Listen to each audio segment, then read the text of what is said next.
We have a question over here. Hi, Mr. Fernandes, I realize that you may not have had all the time you would have liked to address Mr. Lowder's questions and his points during his argument, but I'd like to give you a chance to rectify that because I really would like a bit more explanation on why God is silent. Say, for instance, during Mr. Lowder's description of a 3-year-old child with leukemia, why isn't God like that towards people who have such tragedies? Yeah, and I think I basically responded to in the last question.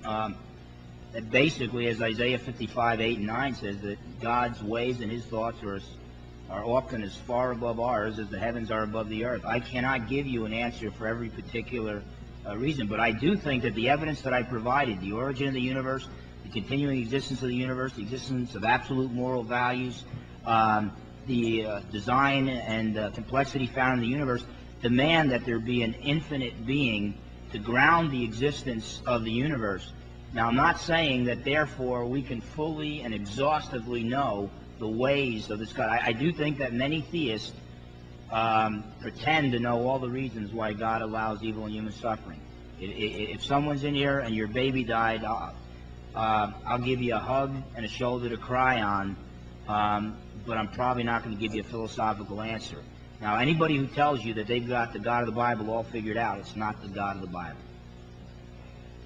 Well, I guess I would just say in response to that, again, even if God, assuming that there were a God, and He had reasons for allowing tragedies like a 3-year-old with leukemia, reasons that were too complicated for us little humans to understand, I still have not heard any reason at all why God does not consistently comfort people who are victims of these tragedies. And again, if you were the parent of a 3-year-old son with leukemia who had to go get chemotherapy twice a week, he wouldn't be in doubt about your love, and he certainly wouldn't be in doubt about your existence. So I think this is just really strong evidence for naturalism. No question here, then? This is for Dr. Fernandes. I'm wondering about the idea of a part-time God.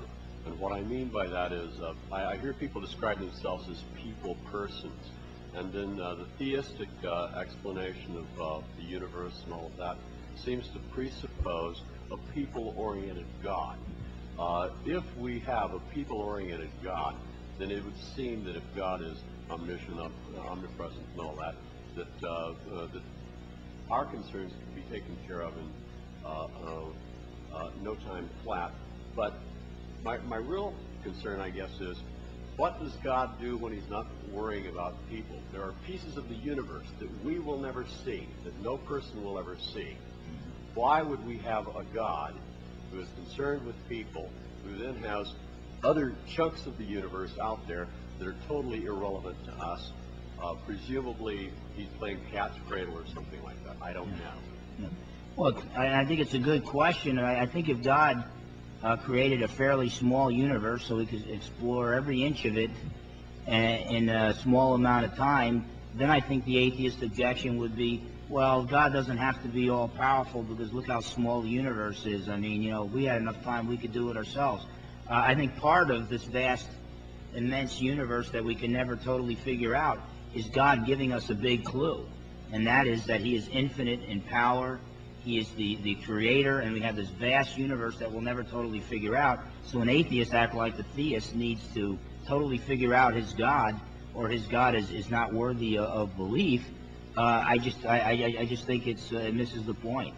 But I do think that God created a very big, vast universe so that man can look and give glory to God and have an experience of wonder and awe at this great, vast creation. Obviously, the atheists would disagree. I don't know. I think this is sort of a draw. I mean, yeah, we've got this really big universe, and you've got the points that Dr. Fernandes brought up, but on the other hand, you've got this really big universe. And I'm reminded of, the movie Contact, based on the book by Carl Sagan, and to paraphrase Dr. Arroway, I mean, it just seems like an awful waste of space.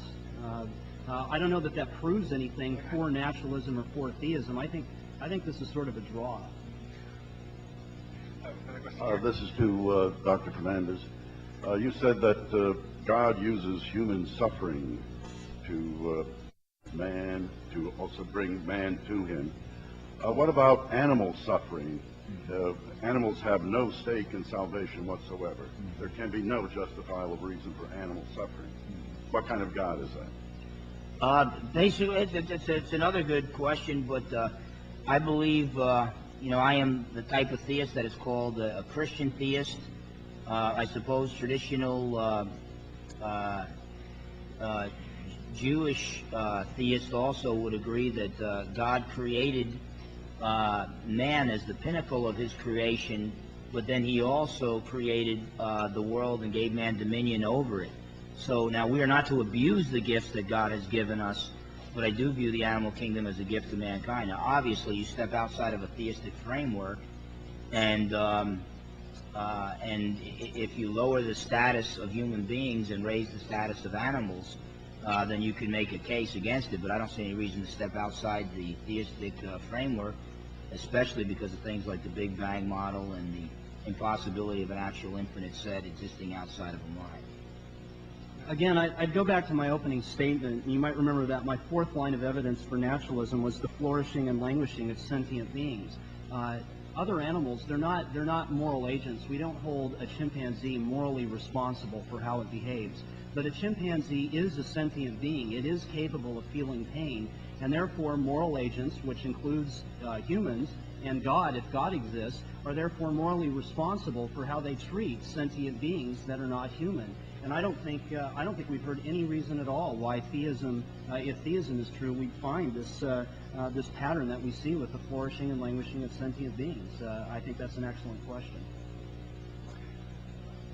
Dr. Fernandes, I'm sorry, I need to interject here. I'd like to request that we alternate who the question's directed to. Oh, it's I can. That's If hard there to are do. questions for me, I just... Yeah. all right, Dr. Fernandes, you said that evil was necessary for moral perfection. That's incoherent because a tidal wave or a flood that kills thousands of children is hardly character building. And the people who survive, with respect to them like their parents, instead of strengthening their character, the trauma might crush them and they'll be... Yeah, I didn't say it was necessary for moral perfection, although I do think that some cases of evil are necessary for moral perfection in this fallen world. There would be no such thing as being courageous if there was no evil person to fear.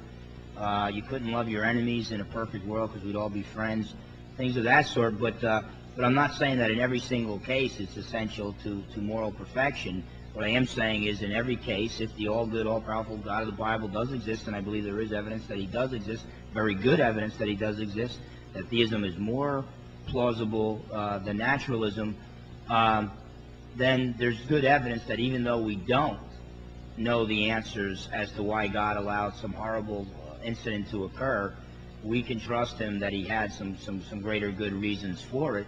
And that's exactly what the book of Job is about. So, very ancient book, and it already addressed that question. And I think just the fact that the Bible addressed questions that are still current today back that far is evidence in itself that theism is onto something.